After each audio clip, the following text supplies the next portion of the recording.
Timing gear.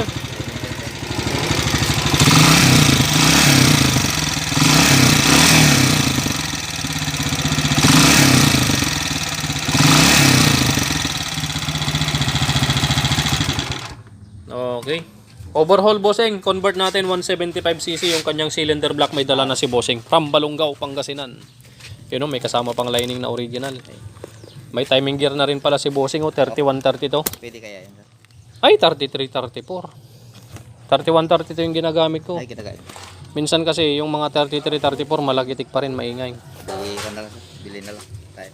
Yung 3132 na lang gamitin natin para sigurado. Alright, bossing, good morning from Balongaw. From Balongaw. Yan, palamigin lang natin, baba natin yung makina.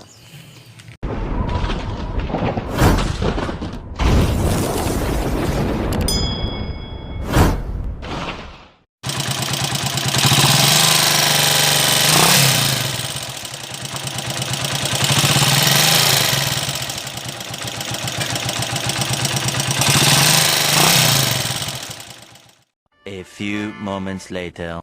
Okay, ito na yung makina ni bossing. Ayan.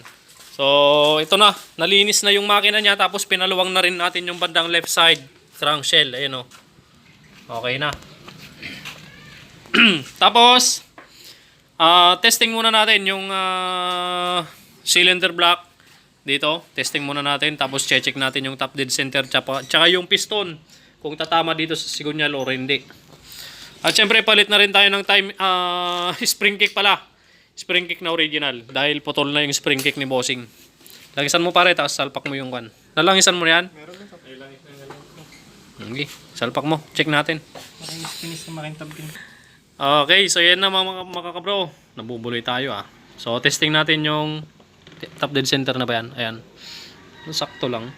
Kapag 175 ganyan talaga yung top dead center niya. Alright. Ayan po yung top dead center niya mga kabro. Tingin mo pare, okay na no? Ganyan din yung sa akin eh. Tapos dito naman sa ilalim, testing natin kung hindi tatama dito sa may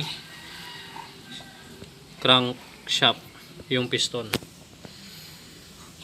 Ayun na yung piston. Lumalabas na. Oh, muntik na. Tumatama pare. Tumama. Okay, so dito hindi siya tumatama dito. Ang pinagtatama niya sa crankshaft dito sa may piston dito sa gilid, no.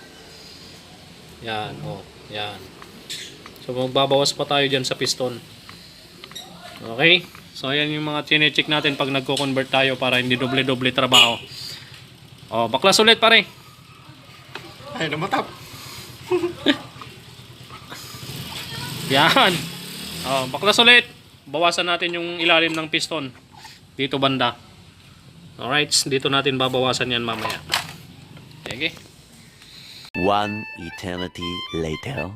Okay, tapos na po natin mga kabro yung overhauling natin. Yan. So, pinakita ko naman sa inyo kanina yung tips kapag nagko-convert tayo at naglalagay tayo ng 175cc na cylinder block sa TMX 155. Itong bandang left side lang na crankshell ang pinapaluwang natin.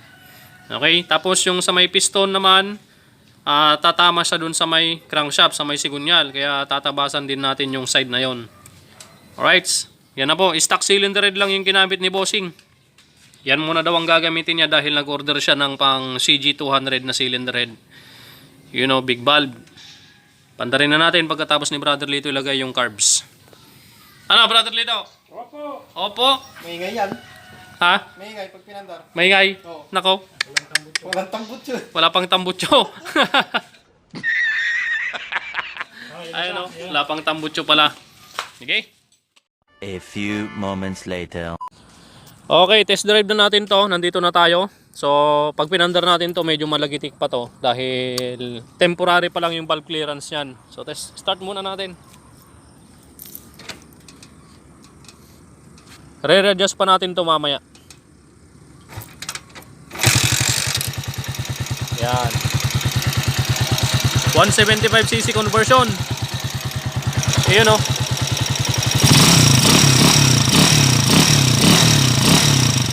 Okay, so malagitik pa. Naririnig nyo naman mga kabro, malagitik pa yan. Pero itutune up pa ulit natin yan. Palalamigin lang natin ng konti. Okay. So far so good. Successful conversion natin. Cylinder block ng 175cc Chariot yung kinabit natin dito. Dala-dala na ni Bossing yan. Okay? Yan, napakalagitik pa oh. Pero chuchun na pa ulit natin yan mamaya. Okay? Okay na. So, update mamaya. Pagkatapos natin i-tune na, bibidyo natin ulit. Okay, na-readjust na natin mga kabro. Start na ulit natin. Start ko na pala. Shoutout kay Bossing oh. Yan. Yan. Kanina malagitik kasi napakaluwang pa ng valve clearance. Temporary lang yun ngayon. Na-readjust na natin. 175 block. Ayos boss. Para makauwi ka na rin ng Pangasinan. Medyo makulimlim pa. Ayos. Salamat boss ha. Thank you. Break in lang boss.